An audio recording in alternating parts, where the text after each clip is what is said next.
PC George, രാഷ്ട്രീയ പാർട്ടിയുടെ പേരിൽ തന്നെ മുസ്ലിമുണ്ട്, പക്ഷേ എല്ലാവരും പറയുന്നത് ലീഗ് മതേതര പാർട്ടിയാണ്, വർഗീയ പാർട്ടിയല്ല. അതിൽ തന്നെ പൊരുത്തക്കേടില്ലേ? ഞാൻ ഒരു കാര്യം പറയാം. രണ്ട് മാന്യന്മാരുടെ പ്രസ്താവന നമ്മൾ കേട്ടല്ലോ, രണ്ടും പുച്ഛത്തോടു കൂടിയാണ്. ഞാൻ എളിമയോട് ഒരു പടക്കം വേണ്ട, പുച്ഛത്തോടു കൂടിയാണ് കാണുന്നത്. ചുമ്മാ ഇത് തന്നെ വിവരക്കേടും കള്ളത്തരവും പറയുന്നത്. മുസ്ലിം ലീഗ് ഒരു വർഗീയ പാർട്ടി തന്നെയാണ്, യാതൊരു സംശയം വേണ്ട. അവർ പാകിസ്ഥാൻ ഉണ്ടാകാൻ ആഗ്രഹിച്ചവരാണ്. അവരുടെ പ്രസ്താവന വന്നിട്ടുണ്ടല്ലോ. ഞാനൊരു ഉദാഹരണം പറയാം, അപ്പൊ നിങ്ങൾക്ക് മനസ്സിലാവും. പാലക്കാട് ഇത്തവണ അസംബ്ലി തെരഞ്ഞെടുപ്പുണ്ടായി, നമുക്ക് അറിയാമല്ലോ.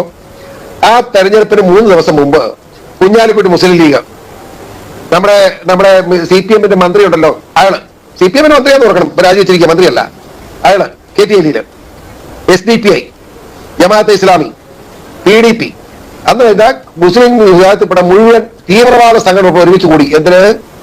അവിടെ BJP സ്ഥാനാർത്ഥി തോപ്പിക്കാൻ, കോൺഗ്രസ് വോട്ട് ചെയ്യാൻ. ഇതിന്റെ മര്യാദ എന്താ? 44,000 വോട്ടാണ് ഒരുമിച്ച് ചെയ്ത്, അറിയാമോ?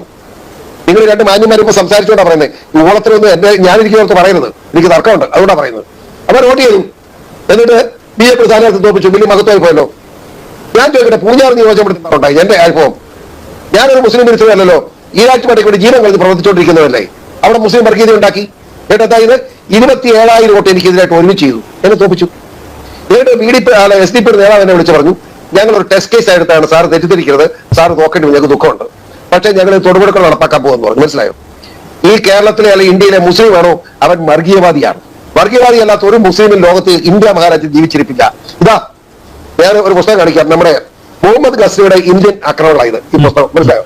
ഇതൊന്ന് വാങ്ങി നമ്പിയാരെ വ്യക്തം കളിക്കും. അറിയാമോ എത്ര ലക്ഷക്കണക്കിന് മുസ്ലിങ്ങളെ, ഹിന്ദുക്കളെ കൊന്നൊടുക്കുക, അല്ല ക്രിസ്ത്യാനികളെയും ഹിന്ദുക്കളെ കൊന്നൊടുക്കിയ ഉമ്മാര് മുസ്ലിം രാഷ്ട്രം ഉണ്ടാക്കാൻ വേണ്ടി ഒഴിവാക്കി നോക്കുക, ഉടനെ വിട്ടുക. മനസ്സിലായില്ലേ? ഇത്ര വൃത്തികെട്ടവന്മാർ, രാജ്യത്തെ കൊള്ളയടിക്കുന്നവന്മാർ. എന്നിട്ട് പറയുക, വലിയ വിപ്ലവം പ്രസംഗിക്കുക. എനിക്ക് പ്രസംഗിച്ച ആ സഹോദരൻ ഞാൻ വിനയത്തോട് പറയുക, നിങ്ങളൊരു മഠയനാകരുത്. മറ്റേ ലീഗിന്റെ ആളങ്ങനെ പറഞ്ഞോട്ടെ, ലീഗിന്റെ ആളങ്ങനെ കുളത്തരം പറഞ്ഞ് നോക്കുകയല്ലോ. മുസ്ലിം ലീഗ് ഇവിടുത്തെ ഏറ്റവും ഒരു വർഗീയവാദിയാണെന്ന് എന്റെ അഭിപ്രായം. മലപ്പുറം ജില്ലയ്ക്ക് വേണ്ടി എന്തിനാണ് അവർ വാദിച്ചത്? ഞാനൊരു സത്യം പറയാം, പാലണി മഹമ്മൂട്ടി എന്ന് പറയുന്ന വ്യക്തി വളരെ മാന്യനായ ഒരു കമ്മ്യൂണിസ്റ്റുകാരനാണ്, വളരെ മാന്യനാണ്. പക്ഷേ അങ്ങനെ പറഞ്ഞ കാര്യം അങ്ങനെ നിഷേധിക്കും.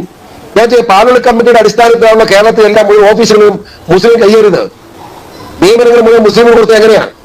ആ പാലൂരിനെ കുറ്റപ്പെടുത്തരുത് മുസ്ലിങ്ങള്. പാലൂർ കമ്മിറ്റി റിപ്പോർട്ടിന്റെ അടിസ്ഥാനത്തിലാണ് 96-ലുണ്ടായ റിപ്പോർട്ടിന്റെ അടിസ്ഥാനത്തിലാണ് പാലൂർ റിപ്പോർട്ടിന്റെ അടിസ്ഥാനത്തിൽ കേരളത്തിൽ എല്ലാ മുഴുവൻ ഓഫീസുകളും സെക്രട്ടേറിയറ്റ് മുസ്ലിം കയ്യേറി. ഇവിടെ ഈരാറ്റുപേട്ട ജില്ലാ ഓഫീസ് ചെന്നു, 3 മുസ്ലിങ്ങളാണ്. ഇവിടെ ക്രിസ്ത്യാനി വേണ്ട, ന്യൂനപക്ഷമല്ലേ? ഇവിടുത്തെ വിശ്വകർമ്മത്തിന് ന്യൂനപക്ഷമല്ലേ? ഇവിടെ പട്ടികാതി പട്ടികൾക്കും വേണ്ടേ? എല്ലാം വേണ്ടെന്ന്, എല്ലാം പോട്ടെ, ഞങ്ങൾ മുസ്ലിങ്ങൾ മതി. ഇത് മര്യാദയാണോ? കേരളത്തിലെ സ്വത്ത് മുഴുവൻ കൊള്ളയടിക്കുന്ന നിലയിലേക്ക് പോവല്ലേ ഇത് വർഗീയ കോമരകളാണ് ഇവർ.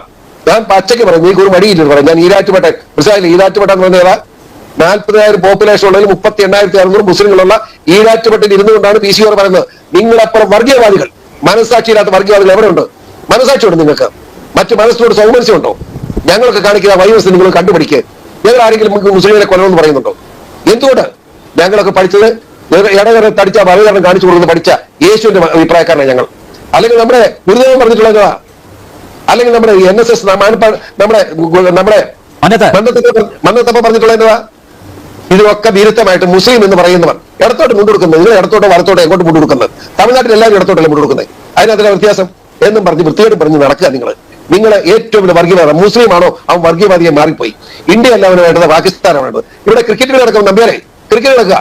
ഇന്ത്യയും പാകിസ്ഥാനും കൂടെ ക്രിക്കറ്റ് നടക്കുമ്പോ നമ്മുടെ ഇവിടെ കേരളത്തിലേക്ക് മുസ്ലിമാ ചാലി നോക്കിക്കൊണ്ടിരിക്കുക. നമ്മുടെ വിക്കറ്റ് നോക്കുമ്പോൾ കൈയടിക്കുക, പറയാൻ പറഞ്ഞവന്മാര്. അവൻ ഇന്ത്യക്കാരനാണോ? ഇന്ത്യയുടെ മനസാക്ഷി ഉണ്ടോ അവന്? ഇന്ത്യൻ പട്ടാളത്തിൽ ഇന്ത്യൻ ക്യാപ്റ്റന്റെ വിക്കറ്റ് പോകുമ്പോൾ കൈയടിച്ച് പാകിസ്ഥാൻ സിന്ധാ വിളിക്കുന്നവൻ എങ്ങനെ ഇന്ത്യക്കാരനാവും? ഈ തെണ്ടുകൾ പോകാൻ പാടില്ലായിരുന്നോ പാകിസ്ഥാനിലേക്ക്? എന്തിനു കിടക്കുന്നു? ഇന്ത്യ എന്ന് പറയുന്ന രാജ്യത്ത് കിടന്നുകൊണ്ട് ഇന്ത്യക്കെതിരായിട്ട് വർത്താനം പറയുക. നിങ്ങൾ പാകിസ്ഥാൻ ഉണ്ടാക്കിയല്ലോ, പോകുന്നില്ലല്ലോ. പിന്നെ വർത്താനം പറയുന്നത് ഞാൻ ഇങ്ങനെ പച്ചയ്ക്ക് വർത്താനം പറയുന്നത്, കുളിച്ചു കച്ചവടമൊന്നും എനിക്കില്ല. ഞാൻ ശരിയായിട്ട് ജീവിക്കുന്നവരാ, സത്യം പറയും. ഞാൻ ആരും തിന്നാനൊന്നും ഞാൻ തിന്ന പേടിപ്പിക്കാൻ എന്നെ പറയണ്ട. ഞാൻ പച്ചയ്ക്ക് കാര്യം പറയുന്നവരാ, അതുകൊണ്ട് പറയുക. നിങ്ങൾ പോണേ, എല്ലാം പോണേ, പാകിസ്ഥാനിലേക്ക് പോണേ, എളുപ്പമുണ്ടല്ലോ. എന്തിനു കിടന്ന് ഞങ്ങളെ ഉദ്ധരിക്കുന്നു? ഞങ്ങൾ ഇവിടെ ജീവിക്കട്ടെ, അതാ എനിക്ക് പറയാനുള്ളത്.